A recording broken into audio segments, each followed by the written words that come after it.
সকালবেলা ট্রেন থেকে নেমে এখন আমরা টোটো করে যাচ্ছি আমাদের হোটেলে।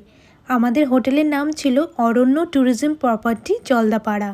আমরা আগে থেকেই অনলাইনে বুকিং করে এসেছিলাম এখানে, তাই চেক ইন ফর্মালিটিসগুলো কমপ্লিট করে এখন আমরা সোজা চলে এসেছি আমাদের রুমে।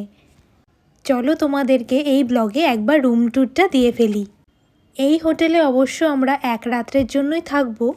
এই প্রপার্টিটা বুক করতে চাইলে তোমরা WBTDCL এর সাইট থেকে সরাসরি বুক করে আসতে পারো।